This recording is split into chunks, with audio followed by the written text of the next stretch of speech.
Whether it's voiceover, filming yourself in public, creating your first YouTube video is scary. There's a lot of pressure and it's kind of weird seeing yourself in a different way. Not to mention maybe the concern of what other people might think. I had been thinking about starting a YouTube channel for several years before I finally took the tangible steps to do it. And part of the reason why it took me so long to start a YouTube channel was because I was uncomfortable with the process of filming myself and putting it on the internet. But I am approaching 6 months on YouTube, and by the end of this video, you will learn some tangible tips and some mindset shifts that will help you build camera confidence as you start filming your first few YouTube videos. Before you start, it's really helpful to name your fear. For me, I was camera shy. And before starting YouTube, I was camera shy because there was a time when I didn't really like the way I sounded and the way I looked when I listened to recordings or even watched videos of myself. And when I started thinking about starting YouTube, I felt unnatural on camera, and it just felt kind of weird talking essentially to a rectangular cube on 3 legs. But if we do what we're uncomfortable with over and over, we kind of get desensitized to it, and it's not really a big deal anymore. The first time I filmed, I was pretty nervous, even though I was all by myself and it was just me and the camera. Now, whenever I film, it's still not the most comfortable thing. I think there's still like a hump in my mind I have to get over.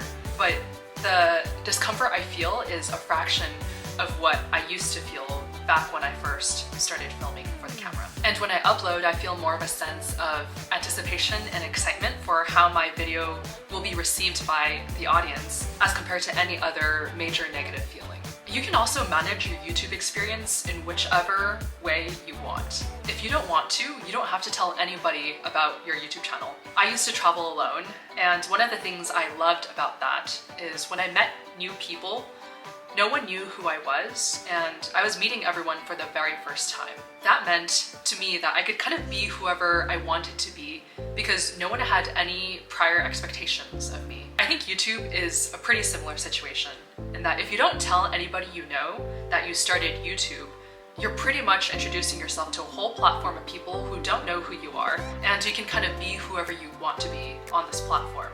That gives you the space to experiment, to learn, and just kind of see what sticks without having to stick to the boundaries of the expectations of the people who know you. The YouTube algorithm is supposed to suggest your videos to people who would be interested in watching the types of videos you create. So the more you put out videos, the more you, theoretically, naturally grow. Speaking of growing, if you do like this video, please like and subscribe. It really helps me out a lot, and it tells me what types of my videos resonate with you so that I can create more of them. Going into filming your first video, some people might have talking points and just riff off of these bullet points. Some people have a whole written out script. If you're the type of person who can riff off of bullet points and talk for 6 to 8 to 10 minutes concisely, then more power to you. I don't think I'm the type of person who can do that yet, but that is something that I'm trying to work toward because it does make the whole scripting process a little bit easier, just quicker in general. I have played around with bullet pointing a script versus writing out word for word because in general I would like to move toward being able to have a script of just bullet points. I find that having talking points generally makes a video go a little bit faster simply because I'm speaking quite naturally to the camera and I kind of just fill in the details as I go along. With a script, it is nice knowing that I have every single one of my points that I want to make written down. Because in the past, when I have made videos off of bullet points, when I was editing the video, I realized, oh, I missed a really good point that I wish I had included in the video. In my experience though, the downside to scripts is when I'm filming, sometimes I make the same mistake on a line over and over again. So it really drags out the filming process and it really makes the editing process a little bit more annoying. Because I used to have to find the right take to include in the final video. But now I have an editing software that I use which cuts out all of the silences and it cuts out all of the bad takes. Sometimes I find it difficult to watch a video where someone speaks more robotically because I know it's not their natural state. And looking back at my old videos, I know that I didn't always speak super naturally to the camera, and that's certainly still something that I'm actively working on today. But one cue I learned to help with all of that is to speak to the camera like I'm speaking to a friend. I found that it makes my speech patterns a little bit more natural, and in general, I feel a little bit more comfortable channeling friend energy in creating these videos. Again, this is still something I work on, especially when I film outside in public.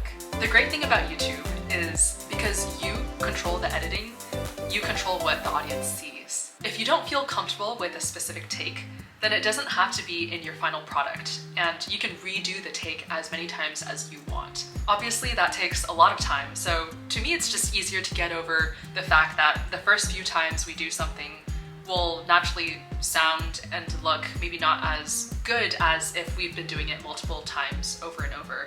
So basically keeping in mind that we get better at filming these videos the more we do it. I've just accepted it because chances are my video form is some form of how people view me in real life already anyway. Also, I just think that we're more cognizant in general of our own flaws than anybody else might be. What ultimately helped me take the plunge was knowing my why for starting YouTube.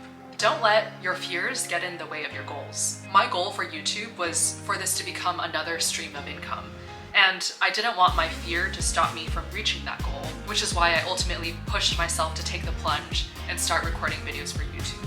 I've become much more comfortable with the process. I've learned a ton along the way. This channel gives me the space to experiment and be creative and just treat it as a venture. So even though this is a small channel right now, even if I never monetize, I'm still happy I started it because of all the growth and learnings I've made. If you want to start a YouTube channel and you haven't yet, you are not alone. You will definitely relate to this video here where I talk about everything that stopped me from starting YouTube.